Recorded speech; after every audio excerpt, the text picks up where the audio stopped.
आणि आता टॉप 9 बातम्या पाहूया मुंबई आणि उपनगरातल्या। मुंबई महापालिकेकडून पुढील 2 वर्षांसाठी स्टेशनरी खरेदीला मंजुरी। मुंबई महापालिकेकडून स्टेशनरी खरेदीत कोट्यवधींची उधळण। बीएमसीकडून स्टेशनरी खरेदीसाठी 3,86,00,000ची निविदा मंजूर। मुंबईत सीसीटीव्ही जाळं अपग्रेड आणि सुरक्षा होणार हायटेक। मुंबईची सुरक्षा अधिक मजबूत करण्यासाठी महापालिकेचा मोठा निर्णय। मुख्यालयासह महत्त्वाच्या ठिकाणांवरील सीसीटीव्ही प्रणालीचं आधुनिकीकरण, अधिक स्पष्ट रिझोल्यूशनचे कॅमेरे, व्हिडिओ अॅनालिटिक्स आणि जलद प्रतिसाद यंत्रणा लावणार। मुंबईच्या महापौर रितू तावडे यांना पासपोर्ट नूतनीकरणाची परवानगी। सत्र न्यायालयाकडून पासपोर्ट नूतनीकरणाची परवानगी। शिक्षक मारहाण प्रकरणात खटला सुरू असतानाही रितू तावडे यांना पासपोर्ट नूतनीकरणाची सवलत। टाटा ट्रस्टचे उपाध्यक्ष श्रीनिवासन यांचा राजीनामा। नियुक्तीला आव्हान मिळताच श्रीनिवासन पायउतार होण्याचा निर्णय घेतला। बाई हिराबाई चॅरिटेबल ट्रस्टच्या विश्वस्त पदाचा पदभार सोडला।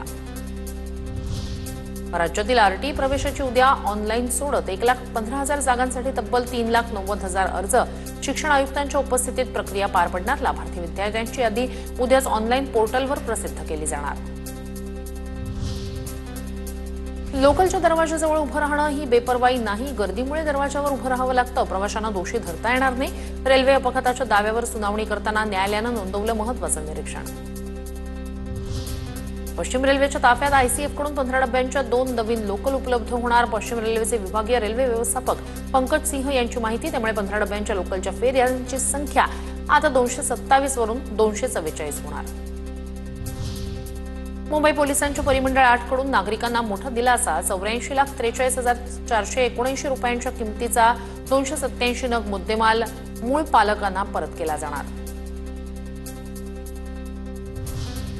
ठाणे जेलमध्ये कैद्यानं पोलीस कर्मचाऱ्याच्या कानशिलात लगावली। ठाणे मध्यवर्ती कारागृहाच्या प्रवेशद्वारावरच जन्मठेपेची शिक्षा असलेल्या कैद्याकडून मारहाण करत कैद्यानं पोलीस कर्मचाऱ्याला जीवे मारण्याची धमकी दिल्याचा आरोप।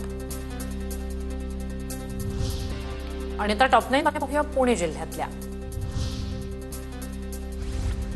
पुणे महापालिकेकडून अनधिकृत केबलवर कारवाई। अनेक ठिकाणी इंटरनेट सेवा ठप्प। विद्यार्थी नोकरदार हवालदिल। पालिकेकडून अजूनही कारवाई सुरूच। पुण्याच्या पुरंदरमधील संत तेल्या भुत्याच्या कावडीचं खानवडीमध्ये भव्य स्वागत। शिखर शिंगणापूर यात्रा संपताच वार्षिक उत्सवाला सुरुवात। पुण्याच्या भोरमध्ये जिजामाता शाळेतील विद्यार्थ्यांनी पक्ष्यांसाठी टाकाऊ वस्तूपासून बनवली घरटी। तर घरट्यांच्या कडेला छोट्या भांड्यात कृत्रिम पाण्याचा स्रोत तयार केला।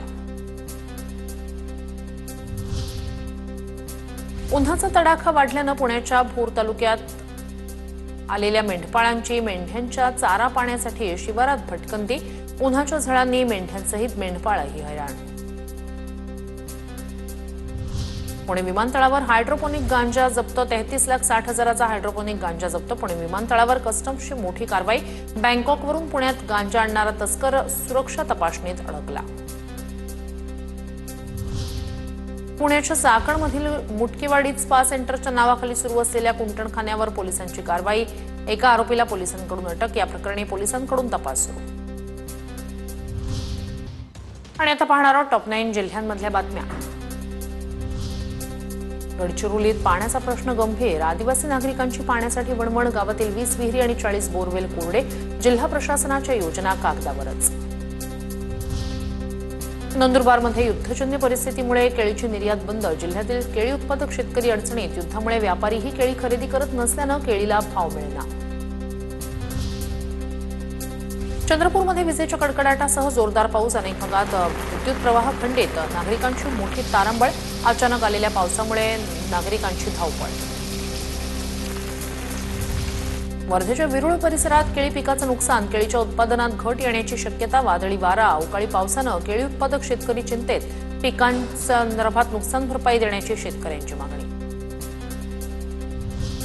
लातूरमध्ये अवकाळीमुळे ज्वारी पिकाचं मोठं नुकसान। शेतकरी अडचणीत। तातडीनं पंचनामे करून मदत देण्याची शेतकऱ्यांची मागणी।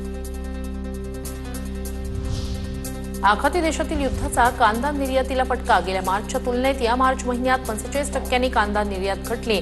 दर घसरल्यानं बळीराजाच्या चिंतेत भर।